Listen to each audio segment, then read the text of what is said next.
നമസ്കാരം. നിയമസഭയിൽ നയപ്രഖ്യാപനം നടത്തി ഗവർണർ രാജേന്ദ്ര വിശ്വനാഥ് അർലേക്കർ. ഈ മണിക്കൂർ വരെയുള്ള സമഗ്രമായ വാർത്തകളുമായി ഉച്ചവാർത്ത ആരംഭിക്കുന്നു. ആദ്യം നോക്കാം ഇന്നത്തെ പ്രധാന വാർത്തകൾ. UDF സർക്കാരിന്റേത് സുതാര്യ ജനാഭിമുഖ്യ നയമെന്ന് ഗവർണറുടെ നയപ്രഖ്യാപനം. അഴിമതിമുക്ത ഭരണം ഉറപ്പെന്ന് UDF സർക്കാർ. ആരോഗ്യമേഖലയ്ക്ക് പ്രത്യേക ഊന്നൽ. ചിലവ് കുറഞ്ഞ ചികിത്സ ഉറപ്പാക്കും. ലഹരിമുക്ത നടപടികൾ ശക്തമാക്കും. ലഹരിക്കേസിൽ പെടുന്നവരുടെ സ്വത്ത് കണ്ടുകെട്ടും. +1 സീറ്റ് വർധന. ഉന്നത വിദ്യാഭ്യാസ മേഖല ശക്തമാക്കും തുടങ്ങി ഒട്ടേറെ പ്രഖ്യാപനങ്ങൾ. ധനകാര്യ അച്ചടക്കം ഉറപ്പാക്കുമെന്നും കേരളത്തെ തുറമുഖ ഹബ്ബാക്കി മാറ്റുമെന്നും പ്രഖ്യാപനം.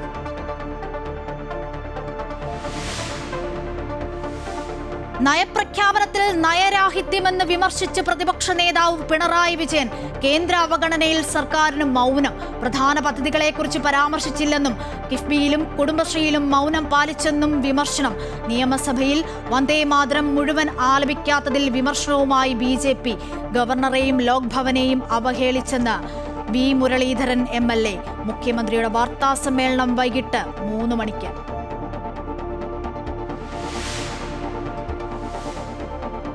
റെയിലിന് ബദലായി അതിവേഗ റെയിൽ പദ്ധതി സർക്കാരിന് മുൻപിൽ അവതരിപ്പിക്കാൻ E. ശ്രീധരൻ മുഖ്യമന്ത്രിയുമായി ഇന്ന് വൈകിട്ട് കൂടിക്കാഴ്ച നടത്തും.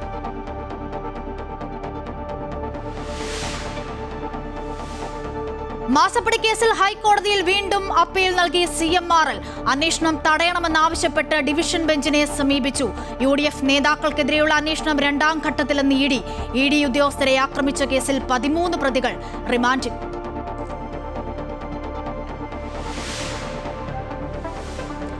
അധ്യാപകർക്കും സർക്കാരിനും തിരിച്ചടി. അധ്യാപക നിയമനത്തിന് ടെറ്റ് നിർബന്ധമാക്കിയത് പുനഃപരിശോധിക്കണമെന്ന ആവശ്യം സുപ്രീം കോടതി തള്ളി. യോഗ്യത നേടാനുള്ള സമയം 3 വർഷമായി ഭേദഗതി ചെയ്തു. 2028 ഓഗസ്റ്റിനുള്ളിൽ യോഗ്യത നേടണം.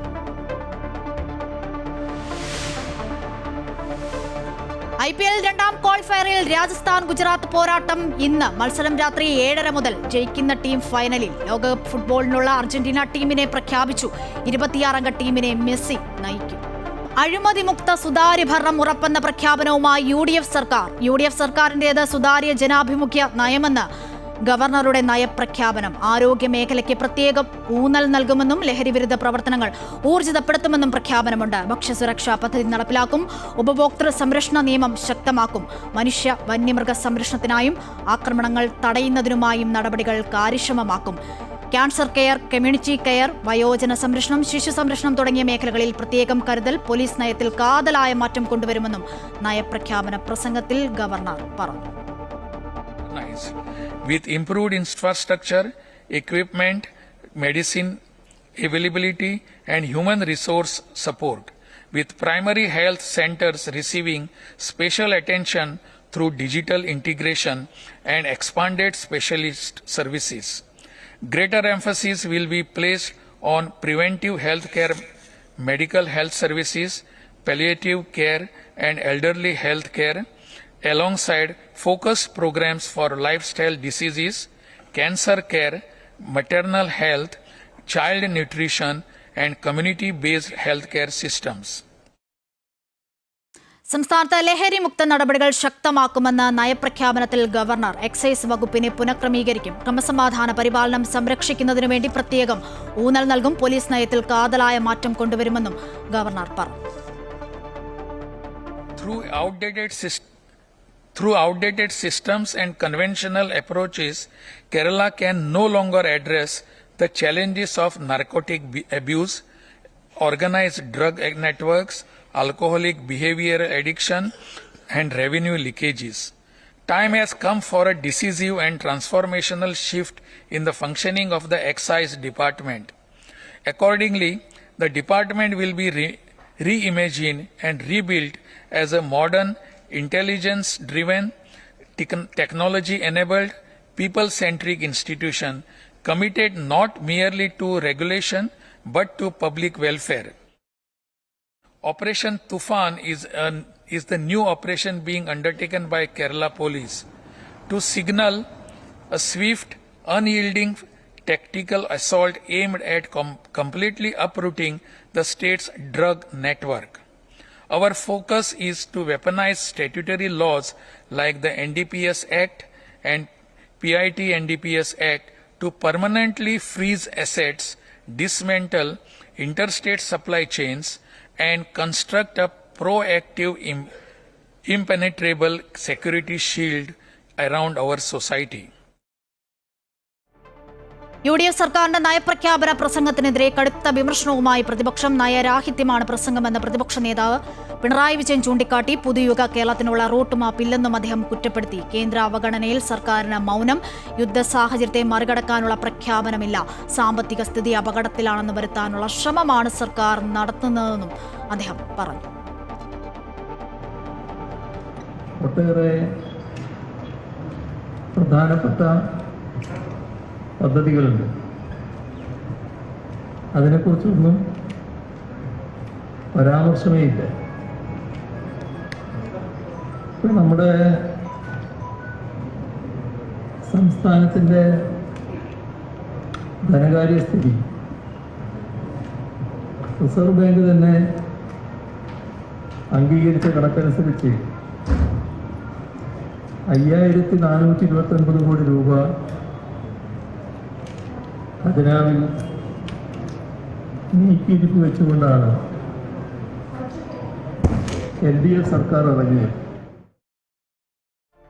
വിവരങ്ങൾ നൽകാൻ അൺഫിൽറ്റഡ് ഡിസൂസയുണ്ട് തിരുവനന്തപുരത്തു നിന്നും. അൺഫിൽറ്റഡ്, നമ്മൾ രാവിലെ കണ്ടത് സഭയിൽ ജനപ്രിയ പ്രഖ്യാപനമായിരുന്നു ഗവർണർ നടത്തിയത് എന്നുള്ളതാണ്. വന്ദേമാതരം സഭയിൽ ആദ്യമായി ആലപിക്കുന്നു. അത് വലിയ വിമർശനങ്ങൾക്കും വിവാദങ്ങൾക്കും ഒക്കെ കാരണമായിട്ടുണ്ട്. ഒപ്പം പ്രതിപക്ഷ നേതാവിന്റെ വിമർശനം വരുന്നു എന്നുള്ളതാണ്. ലൈഫ് മിഷൻ പോലുള്ള പദ്ധതിയെക്കുറിച്ചൊരു പരാമർശവുമില്ല. സാമ്പത്തിക സ്ഥിതി വളരെ മോശമാണ് സംസ്ഥാനത്ത് എന്നത് പറഞ്ഞു വരുത്താനാണ് സർക്കാർ ശ്രമിക്കുന്നത്. തുടങ്ങിയ പരാമർശങ്ങൾ ഇന്നിപ്പോൾ പ്രതിപക്ഷ നേതാവും ഉയർത്തിയിരുന്നു. ഇന്നത്തെ സഭാ നടപടിക്രമങ്ങൾ എങ്ങനെയായിരുന്നു അൺഫിലിറ്റ്?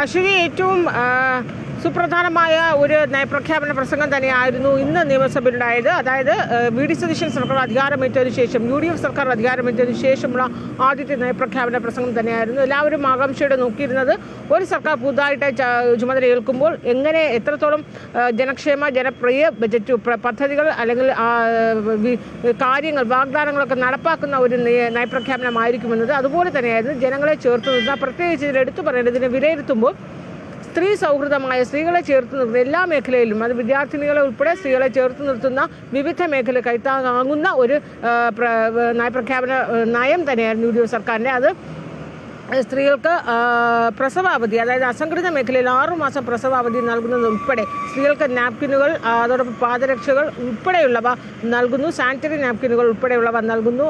അതോടൊപ്പം തന്നെ സ്ത്രീകൾക്ക് ഓരോ പഞ്ചായത്തിലുമുള്ള വനിതാ കർഷകരെ കണ്ടെത്തി കർഷക കൺസോർഷ്യം രൂപീകരിക്കുന്നു. വിദ്യാർത്ഥിനികൾക്ക് സ്കൂളുകളിൽ 3 ദിവസം, ഏറ്റവും കുറഞ്ഞ 3 ദിവസം ആർത്തവ അവധി നൽകുന്നു. അങ്ങനെ സ്ത്രീകളെ എല്ലാ രീതിയിലും ചേർത്ത് നിർത്തുന്ന നയങ്ങൾ പ്രഖ്യാപിക്കുന്നതായിരുന്നു UDF സർക്കാരിൻ്റെ ഈ ഒരു നയപ്രഖ്യാപനം.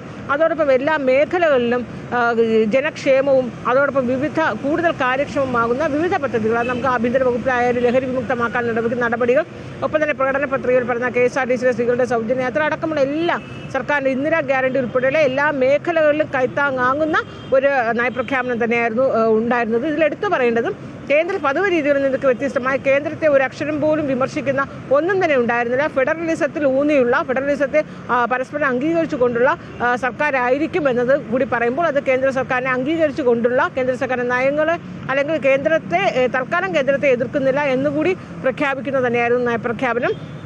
അതോടൊപ്പം കടുത്ത സാമ്പത്തിക ബുദ്ധിമുട്ടിലൂടെ പോകുന്നു എന്നുള്ള സൂചനകളും ഈ നയപ്രഖ്യാപനത്തിലുടനീളം നൽകിയിരുന്നു. അതായത് ഏത് രീതിയിലായാലും സർക്കാർ വിവിധ മേഖലകളിൽ കൈത്താങ്ങാകും, ജനകീയ പദ്ധതികളും ജനക്ഷേമ പദ്ധതികളുമായി മുന്നോട്ട് പോകും. പ്രത്യേകിച്ച് സ്ത്രീകൾ ഉൾപ്പെടെയുള്ള പാർശ്വവൽക്കരിക്കപ്പെട്ട വിഭാഗങ്ങളെയൊക്കെ തന്നെ ചേർത്ത് നിർത്തുന്ന സർക്കാരാകും എന്ന് വിളംബരം ചെയ്യുന്ന അല്ലെങ്കിൽ എന്ന് പ്രഖ്യാപിക്കുന്ന ഒരു നയപ്രഖ്യാപനമായിരുന്നു. കേന്ദ്ര സർക്കാരിനെ തൽക്കാലം കേന്ദ്ര സർക്കാരിന് ഒരു അക്ഷരം പോലും പറയാതെ ഫെഡറലിസത്തെ അംഗീകരിച്ചുകൊണ്ടുള്ള ഒരു സർക്കാരാകുമെന്ന് 1.25 മണിക്കൂർ നീണ്ടുനിന്ന നയപ്രഖ്യാപനത്തിലുടനീളം ഗവർണർ വായിച്ചു. ഒപ്പം തന്നെ ഒരു ഭാഗം പോലും ഗവർണർ ഒഴിവാക്കുകയോ അധികമായി കൂട്ടിച്ചേർക്കുകയോ ഒന്നും ഉണ്ടായിരുന്നില്ല. സർക്കാർ എഴുതി നൽകിയ നയപ്രഖ്യാപനം അതുപോലെ പൂർണ്ണമായും ഗവർണർ വായിക്കുകയുണ്ടായത്. എന്നാൽ അതിന് ഒരു സർക്കാരുമായി അല്ലെങ്കിൽ ചെറിയൊരു വിയോജിപ്പുണ്ടായത് നയപ്രഖ്യാപനത്തിന് മുമ്പായി അത് തുടങ്ങുമ്പോൾ വന്ദേ മാതരം പൂർണ്ണമായും ആലപിക്കണമെന്ന് ലോക്ഭവന്റെ നിർദ്ദേശമുണ്ടായിരുന്നു. ആ നിർദ്ദേശം സർക്കാർ അതേപടി അംഗീകരിച്ചില്ല. പ്രസക്ത ഭാഗങ്ങൾ മാത്രം ആലപിച്ചു. എന്നാൽ പോലും കേരള നിയമസഭയിൽ വന്ദേ മാതരം ആലപിച്ചു എന്നുള്ളത് നിയമസഭയുടെ ചരിത്രത്തിൽ തന്നെ ആദ്യമായാണ്. അതൊരു കീഴ്വഴക്കവുമായി മിനിമാറും. വന്ദേ മാതരം ആലപിച്ചു. തുടക്കപ്പോഴും അവസാനിക്കുമ്പോഴും വന്ദേ മാതരം, ദേശീയ ഗാനത്തിന് മുൻപാണ് വന്ദേ മാതരം ആലപിച്ചത്. എന്നാൽ പൂർണ്ണമായി അത് ആലപിച്ചില്ല. അതിനോടുള്ള ഒരു വിയോജിപ്പ് ഗവർണർ പിന്നീട് അറിയിക്കുകയുണ്ടായി. എന്നാൽ ഇതിലേക്ക് സർക്കാരിനോട് വിശദീകരണം തൽക്കാലം തേടുമോ എന്ന് ചോദിച്ചപ്പോൾ അത് പിന്നീട് ആലോചിക്കാമെന്നാണ് ഗവർണറുടെ മറുപടി. പക്ഷേ ലോക്ഭവനും ഗവർണർക്ക് അതിൽ കടുത്ത വിയോജിപ്പുമുണ്ട്. എന്നാൽ പിന്നീട് പ്രതിപക്ഷമാകട്ടെ ഇതിനെതിരെ പിണറായി വിജയൻ പ്രതിപക്ഷ നേതാവ് പിന്നീട് നയപ്രഖ്യാപനത്തിനെതിരെ വാർത്താസമ്മേളനം നടത്തുമ്പോൾ ഈ നയപ്രഖ്യാപനത്തെ അദ്ദേഹം കടുത്ത ഭാഷയിൽ നയരാഹിത്യമായൊരു നയപ്രഖ്യാപനമായിരുന്നുവെന്നും കഴിഞ്ഞ സർക്കാരിൻ്റെ വികസന പദ്ധതികളുടെ തുടർച്ചയെക്കുറിച്ച് ഒരു അക്ഷരം പോലും പറഞ്ഞില്ല എന്നും, പ്രത്യേകിച്ച് കിഫ്ബിയും ലൈഫ് മിഷനെ കുറിച്ചുള്ള അതൊക്കെയായിരുന്നു കഴിഞ്ഞ സർക്കാരിൻ്റെ ഏറ്റവും വലിയ ആകർഷണമായിരുന്നു. ആ പദ്ധതികളുടെ തുടർ ഭാവി എന്താകുന്ന ഒരു വരി പോലും നയപ്രഖ്യാപനത്തിൽ പറഞ്ഞില്ല. ഇതടക്കം എന്തായാലും ഇന്നത്തെ സഭയിലെ നടപടിക്രമങ്ങൾ വിശദീകരിക്കുകയായിരുന്നു തിരുവനന്തപുരത്ത് അൺഫിൽറ്റഡ് ഡിസ്യൂസ്. മറ്റു വാർത്തകൾ നോക്കാം. UDF സർക്കാരിന്റെ ആദ്യ നയപ്രഖ്യാപന പ്രസംഗത്തിനിടെ നിയമസഭയിലെ പ്രോട്ടോകോൾ ലംഘനം ചൂണ്ടിക്കാട്ടി പ്രതിപക്ഷ നേതാവ് പിണറായി വിജയൻ ഗവർണർ രാജേന്ദ്ര വിശ്വനാഥ് അർലേക്കർക്കൊപ്പം സംസ്ഥാന പോലീസ് മേധാവി റവാഡ ചന്ദ്രശേഖറും നിയമസഭയിൽ പ്രവേശിച്ചതാണ് വിവാദമായിരിക്കുന്നത്. സംഭവം ശ്രദ്ധയിൽപ്പെട്ടെന്ന സ്പീക്കർ തിരുവഞ്ചൂർ രാധാകൃഷ്ണൻ പ്രതിപക്ഷ നേതാവിന് മറുപടി നൽകി. അശ്രദ്ധ കൊണ്ടാകാം DGP സഭയ്ക്ക് അകത്ത് പ്രവേശിച്ചതെന്ന് സ്പീക്കർ പറഞ്ഞു.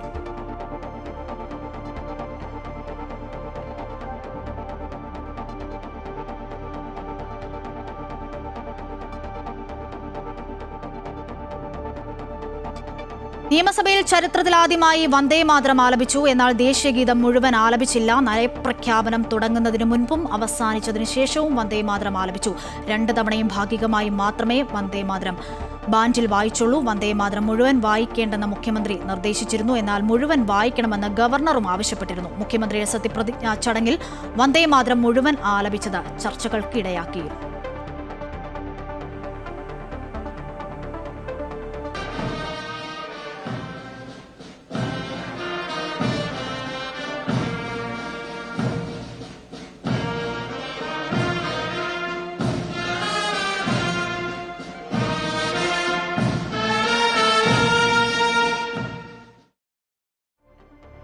വന്ദേ മാതരത്തിൽ സർക്കാരിന്റെ നിലപാടിനെ അനുകൂലിച്ച് പ്രതിപക്ഷ നേതാവ് പിണറായി വിജയൻ വന്ദേ മാതരം ആലപിക്കുമ്പോൾ എഴുന്നേറ്റ് നിൽക്കേണ്ടതില്ല, വന്ദേ മാതരം പൂർണ്ണമായി ആലപിക്കേണ്ടതില്ലെന്നും അദ്ദേഹം പറഞ്ഞു.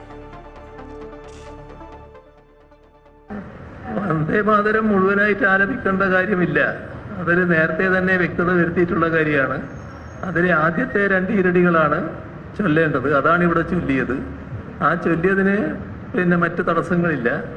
യഥാർത്ഥത്തിൽ വന്ദേ മാതരം ആ 2 ഈരടി ചൊല്ലുമ്പോൾ തന്നെ നമ്മൾ ദേശീയ ഗാനം ചൊല്ലുന്ന പോകുമ്പോൾ എഴുന്നേറ്റ് നിൽക്കുന്നത് പോലെ എഴുന്നേറ്റ് നിൽക്കേണ്ട കാര്യമില്ല. യഥാർത്ഥത്തിൽ ഇരുന്ന് കേൾക്കേണ്ടതാണ്. പക്ഷേ എഴുന്നേറ്റ് നിന്നാണ് എല്ലാവരും അത് കേട്ടത്. അത് ഞങ്ങളും പിന്നെ എഴുന്നേറ്റ് നിൽക്കാമെന്ന് വെച്ചു. അതാണ് ഒരു പൊതു സമീപനത്തിൽ നിന്ന് വ്യത്യസ്തത വേണ്ടെന്നുള്ളത്. ഗവർണർ പങ്കെടുക്കുന്ന പരിപാടികളിൽ ദേശീയഗീതമായ വന്ദേ മാതരം മുഴുവൻ ആലപിക്കണം. മുഴുവൻ കേന്ദ്ര സർക്കാർ നിർദ്ദേശമുണ്ടായിട്ടും നിയമസഭയിൽ അത് പാലിക്കപ്പെട്ടില്ലെന്ന് MLA വി മുരളീധരൻ. ഇത് ലോക്ഭവനോടും ഗവർണറോടുമുള്ള അവഹേളനമെന്നും വി മുരളീധരൻ ഫേസ്ബുക്കിൽ കുറിച്ചു. 150-ാം വാർഷികം ആഘോഷിക്കുന്ന ദേശീയഗീതവും അപമാനിക്കപ്പെട്ടു. ജമാഅത്തെ ഇസ്ലാമിക്കും CPM-നും VD സർക്കാർ വഴങ്ങുന്നുവെന്നും വി മുരളീധരൻ ആരോപിച്ചു. ഗവർണർ പങ്കെടുക്കുന്ന പരിപാടികളിൽ ദേശീയ ഗീതം പൂർണ്ണമായിട്ട് ആലപിക്കുക എന്നുള്ള നിർദ്ദേശം, ആ നിർദ്ദേശം ഇന്ന് പരിപൂർണമായും ലംഘിക്കപ്പെട്ടു. വന്ദേ മാതരത്തിൻ്റെ 150-ാം വാർഷികത്തോടനുബന്ധിച്ചാണ്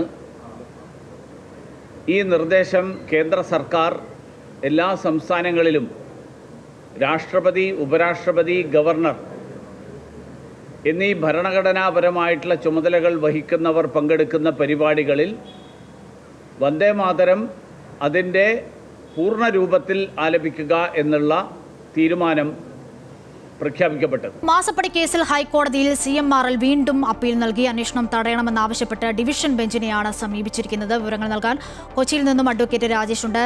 രാജേഷ്, ഈ അപ്പീലിൽ എന്തൊക്കെ കാര്യങ്ങളാണ് CMRL ആവശ്യപ്പെട്ടിട്ടുള്ളത്? മറ്റു വിവരങ്ങൾ.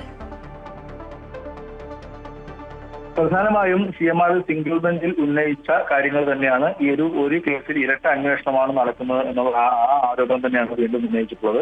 മറ്റൊന്ന്, ED ഒരു അപ്പീൽ നൽകുന്നതിനുള്ള സാവകാശം നൽകാനും പോലും ചെയ്യാതെ ED ഒരു പ്രതികാര നടപടി പോലെ ഒരേ സമയത്ത് ഇത്രയും സ്ഥലത്ത് റെയ്ഡ് ചെയ്തു. അതുകൊണ്ട് തന്നെ ഒരു മാധ്യമങ്ങളിൽ വാർത്ത വരുന്നു എന്നുള്ള ഒരു അല്ലാതെ മറ്റ് കാര്യങ്ങളൊന്നും ഇടിക്ക് അതിൽ കണ്ടെത്താനായിട്ടില്ല. ഇത്തരത്തിൽ ഒരു SFIയുടെ അന്വേഷണം നിലവിൽ നടന്നതാണ്, ഇക്കാര്യത്തിൽ തീരുമാനമായതാണ്. അതിനുശേഷമാണ് ഇപ്പോൾ ED അന്വേഷണം നടന്നത്. അതുകൊണ്ട് ED അന്വേഷണം അടിയന്തരമായി തടയണമെന്ന് ആവശ്യപ്പെട്ടാണ് ഇപ്പോൾ ഹൈക്കോടതി ഡിവിഷൻ ബെഞ്ചിനെ CMR സമീപിച്ചിട്ടുള്ളത്. ഇതിൽ EDയുടെ വിശദീകരണം കൂടെ കേട്ട ശേഷം മാത്രമേ കോടതി തീരുമാനമെടുക്കുവാനുള്ള സാധ്യത. ശരി, വിവരങ്ങൾ നൽകുകയായിരുന്നു കൊച്ചിയിൽ നിന്നും അഡ്വക്കേറ്റ് രാജേഷ്. CMRനെതിരായ അന്വേഷണം വേഗത്തിലാക്കാൻ എൻഫോഴ്സ്മെന്റ് ഡയറക്ടറേറ്റ് നീക്കം. പിടിച്ചെടുത്ത രേഖകളുടെ വിശദമായ പരിശോധന ആരംഭിച്ചിട്ടുണ്ട്. ഫോൺ ഉൾപ്പെടെയുള്ളവ വിശദമായി പരിശോധിക്കും. അതേസമയം മറ്റു പേരുകളിലേക്ക് ഉടൻ അന്വേഷണം ഉണ്ടാകില്ല. ആദ്യഘട്ടത്തിൽ CMRL എക്സാലോജിക് ഇടപാടിൽ മാത്രം അന്വേഷണം നടത്താനാണ് ധാരണ. അടുത്ത ഘട്ടത്തിൽ UDF നേതാക്കളിലേക്ക് അന്വേഷണം എത്തും. മാസപ്പടി ഇടപാടുമായി ബന്ധപ്പെട്ട് പേരുള്ള മുഴുവൻ നേതാക്കളുടെ വിവരങ്ങൾ ED പ്രാഥമികമായി ശേഖരിച്ചിട്ടുണ്ട്. അതിനിടെ ED ഉദ്യോഗസ്ഥരെ ആക്രമിച്ച കേസിൽ IP ബിനു ഉൾപ്പെടെ 13 പ്രതികളെ റിമാൻഡ് ചെയ്തു.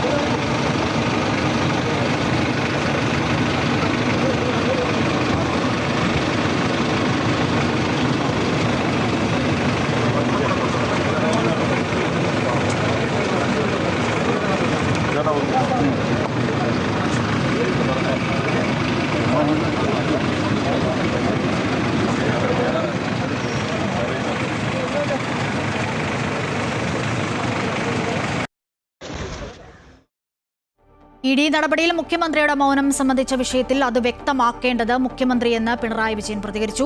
ED ഉദ്യോഗസ്ഥർ തന്നോടൊന്നും ചോദിച്ചില്ലെന്നും വീട്ടിലെ ED റെയ്ഡിനെക്കുറിച്ച് പ്രതിപക്ഷ നേതാവ് വ്യക്തമാക്കി. വീണയുടെ ഒരു ബാങ്ക് അക്കൗണ്ട് ഫ്രീസ് ചെയ്തുവെന്നും അദ്ദേഹം പറഞ്ഞു. ബാങ്ക് അക്കൗണ്ട് ഈ നിങ്ങൾ ചിലർ പറയുന്നത് പോലെ ഈ എത്രയോ കൂടുതൽ നമ്പർ പറയുന്നില്ലേ, ആ നമ്പറൊന്നും വീണയുടേതല്ല. വീണയുടെ ഒരു ബാങ്ക് അക്കൗണ്ട് അവർ ക്ലോസ് ചെയ്തിട്ടുണ്ട്, അത് ശരിയാണ്. ഒരു അക്കൗണ്ടാണത്, അത് വസ്തുതയാണ്. എന്നോടൊന്നും ചോദിക്കുന്നില്ല, ഞാനവിടെ ഉണ്ടായിരുന്നു എന്ന് മാത്രം. നമ്മുടെ എല്ലാ ആൾക്കാരും അവിടെ നിന്നുകൊണ്ട് കാര്യങ്ങൾ സമാധാനപരമായിട്ട് നീക്കാൻ നോക്കിയതാണല്ലോ, എല്ലാവരും കണ്ടതാണല്ലോ. എന്താണ് പൊതു സമീപനമെന്ന് അതിലൂടെ വ്യക്തമാണല്ലോ. അത്ര ശാന്തമായിട്ടാണ് ആളുകൾ ഇരുന്നത്. എല്ലാ സ്ഥലത്തും ആളുകൾ ശാന്തമായിട്ടാണല്ലോ പ്രതികരിച്ചത്. അതാ നിരക്കേ ഉള്ളൂ അതിന്. പിണറായി വിജയന്റെ വീട്ടിലെ റെയ്ഡിൽ നടന്ന ആക്രമണത്തെ ന്യായീകരിച്ച മുൻ വിദ്യാഭ്യാസ മന്ത്രി V ശിവൻകുട്ടി ശക്തമായ പ്രതിഷേധത്തെ വകവെക്കാതെ 2 വാഹനങ്ങൾ അവർക്ക് നേരെ കൊണ്ടുവന്നതുകൊണ്ടാണ് ആക്രമണമുണ്ടായത്. നിയമപരമായ നടപടികൾ കോടതി തീരുമാനിക്കട്ടെ. മുഖ്യമന്ത്രി ഒരു കാര്യത്തിലും മറുപടി പറയുന്നില്ലെന്നും V ശിവൻകുട്ടി പറഞ്ഞു. പ്രതിഷേധം ഉണ്ടായെന്നുള്ള കാര്യം ശരിയാണ്. പക്ഷേ സാധാരണഗതിയിൽ അവർ ചെയ്യേണ്ടിയിരുന്നത് എന്തായിരുന്നു? ഒരു ശക്തമായ പ്രതിഷേധിച്ച് നിൽക്കുമ്പോൾ ആ പ്രതിഷേധത്തെ ഒട്ടും വകവയ്ക്കാതെയും മാനിക്കാതെയും 2 വാഹനങ്ങൾ ഈ പ്രതിഷേധക്കാർ ഇരിക്കുന്ന റോഡിലാണ് കുത്തിയിരിക്കുന്നത്. ആ പ്രതിഷേധക്കാരുടെ നേരെ കൊണ്ടുവരുമ്പോൾ ഉണ്ടാകുന്ന പ്രശ്നങ്ങളുണ്ടായിട്ടുണ്ട് 2 വാഹനങ്ങൾ. അതേസമയത്ത് അവിടെ കൂടി അതായത് ഇവർ പുറത്തിറങ്ങുന്നു എന്ന് മനസ്സിലാക്കിക്കൊണ്ട് തന്നെ ഞാനും കടകംപള്ളി സുരേന്ദ്രൻ്റെ നേതൃത്വത്തിൽ അവിടെ ഉണ്ടായിരുന്ന ആൾക്കാരെ മുഴുവൻ പ്രകടനമായി ഞങ്ങൾ മെയിൻ റോഡിലെത്തി കൊണ്ടുപോയി. പോലീസിനെതിരെ പാലക്കാട് CPM ജില്ലാ സെക്രട്ടറിയുടെ ഭീഷണി പ്രസംഗം. LDF പ്രവർത്തകരോട് മാന്യത വിട്ട് പെരുമാറിയാൽ നെഞ്ചത്ത് കയറി താളമേളം ചവിട്ടുമെന്ന് CPM പാലക്കാട് ജില്ലാ സെക്രട്ടറി N സുരേഷ് ബാബു. EDയെ ആക്രമിച്ചത് സാമ്പിൾ വെടിക്കെട്ടും മാത്രമെന്നും പൂരം കാണാൻ കിടക്കുന്നതേയുള്ളൂ എന്നും സെക്രട്ടറി പറഞ്ഞു. പ്രതിപക്ഷ നേതാവ് പിണറായി വിജയന്റെ വീടുകളിൽ ED പരിശോധന നടത്തിയതിനെതിരെ LDF സംഘടിപ്പിച്ച പ്രതിഷേധത്തിൽ അധ്യക്ഷ പ്രസംഗം നടത്തുന്നതിനിടയിലായിരുന്നു CAക്ക് നേരെ ഭീഷണി പ്രസംഗം നടത്തിയത്. വലിച്ചു കീറി, തോളിലെ നക്ഷത്രം അറ്റുപോയി, ഒരു കേസും എടുത്തില്ല. എന്നാൽ മെലിഞ്ഞാന്ന് SFIയുടെ പ്രവർത്തകർ സമാധാനപരമായി ഒരു മാർച്ച് നടത്തി. ആ മാർച്ചിൽ ബാരിക്കേഡ് മറിച്ചിട്ടതിന് എടുത്ത കേസ് PDPP ആക്ടാണ്. നിങ്ങൾ മനസ്സിലാക്കണം, 10 വർഷക്കാലം ഈ കേരളം ഭരിച്ച ഇടതുപക്ഷ ജനാധിപത്യ മുന്നണിയും ഭരണം മാറിയതിനെ തുടർന്ന് ഏതാനും ദിവസങ്ങളായ വി.ഡി. സതീശന്റെ നേതൃത്വത്തിലുള്ള ഐക്യജനാധിപത്യ മുന്നണിയുടെ പോലീസും തമ്മിലുള്ള വ്യത്യാസം. ഇപ്പോ ഇവിടെ ഒരു നോർത്തിലൊരു CI ഉണ്ട്. അവന് വല്ലാത്ത ചൊറിച്ചിലാണ്. ആ ചൊറിച്ചിലൊന്നും ഇടതുപക്ഷ ജനാധിപത്യ മുന്നണിയോടും കമ്മ്യൂണിസ്റ്റുകാരോടും കാണിക്കാൻ നിൽക്കരുത് എന്നുള്ളതാണ് താക്കീതായി പറയാനുള്ളത്. അധ്യാപകർക്ക് കേട്ടറ്റ് നിർബന്ധമാക്കിയ വിധിക്കെതിരെയുള്ള പുനഃപരിശോധനാ ഹർജികൾ തള്ളി സുപ്രീം കോടതി. അധ്യാപകർക്ക് ടീച്ചേഴ്സ് എലിജിബിലിറ്റി ടെസ്റ്റ് നിർബന്ധമാണെന്ന് കോടതി വ്യക്തമാക്കി. നിലവിൽ സർവീസിലുള്ള അധ്യാപകർ 2 വർഷത്തിനുള്ളിൽ കേട്ടറ്റ് യോഗ്യത നേടണമെന്നത് 3 വർഷമായി കോടതി നീട്ടി നൽകി. അധ്യാപകർക്ക് ടീച്ചേഴ്സ് എലിജിബിലിറ്റി ടെസ്റ്റ് നിർബന്ധമാക്കിയ ഉത്തരവിനെതിരെയുള്ള പുനഃപരിശോധനാ ഹർജികൾ സുപ്രീം കോടതി തള്ളി. സംസ്ഥാന സർക്കാരുകളും വിവിധ അധ്യാപക സംഘടനകളും ഉൾപ്പെടെ 45 കക്ഷികളാണ് പുനഃപരിശോധനാ ഹർജികൾ നൽകിയിരുന്നത്. 2012 മുൻപ് സർവീസിൽ പ്രവേശിച്ച അധ്യാപകർക്ക് ടെറ്റ് നിർബന്ധമാക്കരുതെന്നും വിരമിക്കുന്നതുവരെ തുടരാൻ അനുവദിക്കണമെന്നുമായിരുന്നു ഹർജിക്കാരുടെ പ്രധാന ആവശ്യം. എന്നാൽ ജോലി ചെയ്യുന്ന അധ്യാപകർ ടെറ്റ് പാസ്സാക്കേണ്ടത് നിർബന്ധമാണെന്ന് ഹർജികൾ തള്ളിക്കൊണ്ട് ജസ്റ്റിസ് ദീപാങ്കർ ദത്ത അധ്യക്ഷനായ ബെഞ്ച് ഉത്തരവിട്ടു. അതേസമയം യോഗ്യതാ പരീക്ഷ പൂർത്തിയാക്കാൻ കൂടുതൽ സമയം ആവശ്യമാണെന്ന വാദം കോടതി അംഗീകരിച്ചു. നിലവിലുള്ള അധ്യാപകർ 2 വർഷത്തിനുള്ളിൽ ടെറ്റ് പാസ്സാക്കണമെന്ന ഉത്തരവിൽ മാറ്റം വരുത്തി. സമയപരിധി 1 വർഷം കൂടി നീട്ടി 3 വർഷമാക്കി. സുപ്രീം കോടതി ഉത്തരവ് പ്രകാരം നിലവിൽ സർവീസിലുള്ള ടെറ്റ് യോഗ്യതയില്ലാത്ത അധ്യാപകർ 2028 ഓഗസ്റ്റ് 31-നകം യോഗ്യത നേടണം. തുറന്ന കോടതിയിൽ വാദം കേട്ട ശേഷമാണ് സുപ്രീം കോടതി പുനഃപരിശോധനാ ഹർജികൾ തള്ളിയത്. അമൃത ന്യൂസ്, ന്യൂഡൽഹി.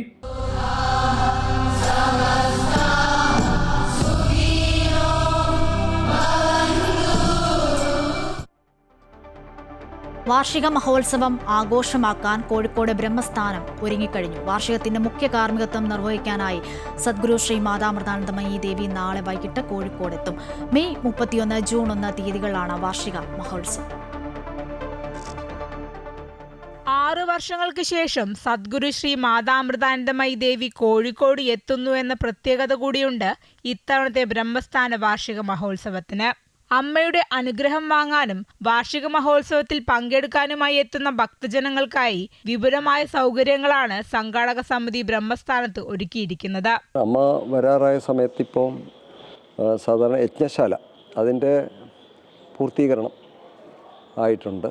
പിന്നെ കൂടാതെ അന്നശാല, കൂടാതെ നമ്മുടെ ഈ അക്കോമഡേഷനൊക്കെ സൗകര്യങ്ങളൊക്കെ ഏർപ്പാട് ചെയ്തതൊക്കെ ഏകദേശം അതൊക്കെ റെഡിയായിട്ടുണ്ട്. അതിൻ്റെയൊക്കെ പരിപാടികൾ നടന്നുകൊണ്ടിരിക്കുകയാണ്. തീരാറായി. കലവറ നിറയ്ക്കൽ പരിപാടി ഉണ്ടായിരുന്നു. പല സ്ഥലങ്ങളിൽ നിന്നുള്ള ആൾക്കാർ ഇതിലേക്ക് അന്നശാലയിലേക്ക് കിച്ചണിൽ വേണ്ട കാര്യങ്ങളൊക്കെ അവർ കണ്ടെത്തിയ കൃഷി ചെയ്ത സാധനങ്ങളൊക്കെ കൊടുത്തുവിടുന്ന സംഭവമാണ്. അതെല്ലാം കൊടുത്തുവിട്ടിട്ടുണ്ട്.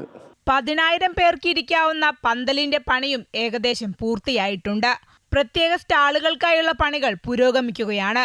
വെള്ളിയാഴ്ചയോടെ കലവറ നിറയ്ക്കലും പൂർത്തിയാകും. 2 ദിവസങ്ങളിലായി നടക്കുന്ന പരിപാടിയിൽ അമ്മയുടെ ഭക്തിഗാനസുധ, പ്രഭാഷണം, ധ്യാനം എന്നിവയും ഉണ്ടാകും. ഭക്തജനങ്ങൾക്ക് ഉച്ചയ്ക്കും രാത്രിയിലും അമ്മയെ കാണാൻ അവസരവും ലഭിക്കും. Amrita news, Kozhikode.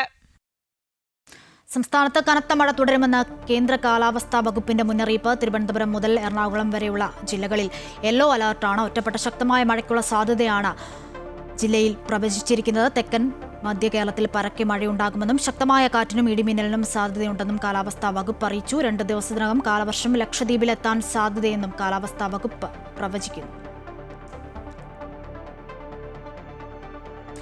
Chevayur police station പരിധിയിലെ ചെറുപറ്റ സേവാഭാരതി നടത്തുന്ന ബാലികാ സദനത്തിൽ നിന്നും ഇന്ന് 4 വിദ്യാർത്ഥികളെ കാണാനില്ലെന്ന് പരാതി. അന്തേവാസികളായ കീർത്തന ബാബു, കൃപ ബാബു, ദേവതീർത്ഥ, ദേവജ്യോതി എന്നീ 4 കുട്ടികളെയാണ് ബാലികാ സദനത്തിൽ നിന്നും കാണാതായത്.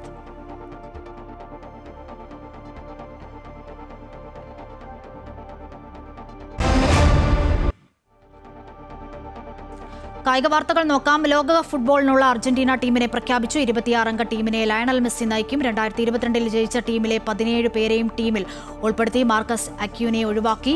2022 ടൂർണമെന്റിന്റെ ഗോൾ കീപ്പറായി തിരഞ്ഞെടുക്കപ്പെട്ട എമിലിയാനോ മാർട്ടിനസും പ്രതിരോധക്കാരായ ലിസാൻഡ്രോ മാർട്ടിനസും ക്രിസ്ത്യൻ റമോറയും ടീമിലുണ്ട്. ലോകകപ്പ് ടീം പ്രഖ്യാപനത്തിലുള്ള സമയപരിധിയുടെ അവസാനം വരെ സസ്പെൻസ് നിലനിർത്തിയാണ് അർജന്റീന പരിശീലകൻ ലയണൽ സ്കലോനി ടീമിനെ പ്രഖ്യാപിച്ചത്. മെസ്സിയുടെ 6ാം ലോകകപ്പ് മത്സരമാണിത്. അൾജീരിയ, ഓസ്ട്രിയ, ജോർദാൻ എന്നിവർ ഉൾപ്പെടുന്ന ഗ്രൂപ്പ് ജെയിലാണ് അർജന്റീന.